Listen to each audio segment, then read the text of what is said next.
Muntik mamatay moments. Eto yung mga pangyayari na mas nauuna pang ma-extract yung kaluluwa mo sa katawan mo bago mangyari ang aksidente. Pero bago natin umpisahan ng mga malabobo kong pinaggagawa ng mga bata pa ako, sino na dito ang nakaranas ng mga to?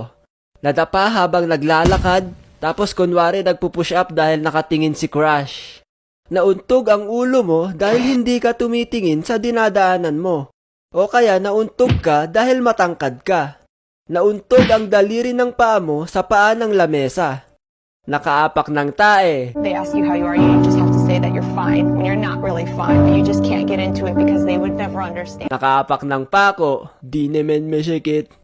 Nahulog sa kama habang natutulog. Nahulog sa hagdanan at marami pang iba. Kaya umpisahan na natin ang kwento. Subscribe! Sana all!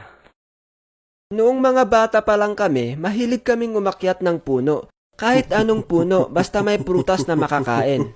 One time, kasama ko yung tropa ko. Pumunta kami sa bahay ng isa pa naming tropa para kumuha ng bayabas.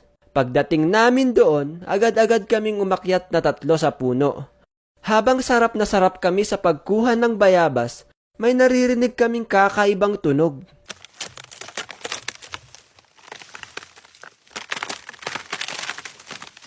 Pagtingin namin sa likuran, dahan-dahan na palang napuputol yung sanga kung saan kami nakaupo.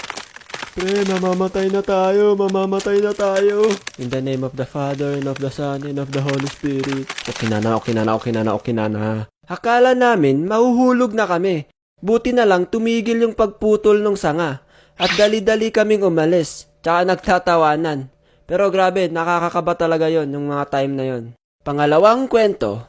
Naglalaro kami noon ng mga tropa ko sa isang bundok kung saan may parang slope, tapos doon kami naglalaro ng slide. Habang naglalaro kami, may nakita kaming putol na kawayan. Naiisip mo ba ang naiisip ko, Jen? Yeah, let's do this. Dahil ang lakas ng tama namin, kinuha namin yung kawayan, tapos doon kami sumakay. Alam nyo yung parang sa banana boat? Ganon ang itsura namin. Nung nakasakay na kami, nagtataka kami bakit hindi umaandar. Uy, mabigat ata tayo. Alis muna siguro yung iba. Pagkaalis ng ibang nakasakay, bigla ba naman kaming umandar ng sobrang bilis. Shit. Uy, Jen, mamamatay na tayo. Mama!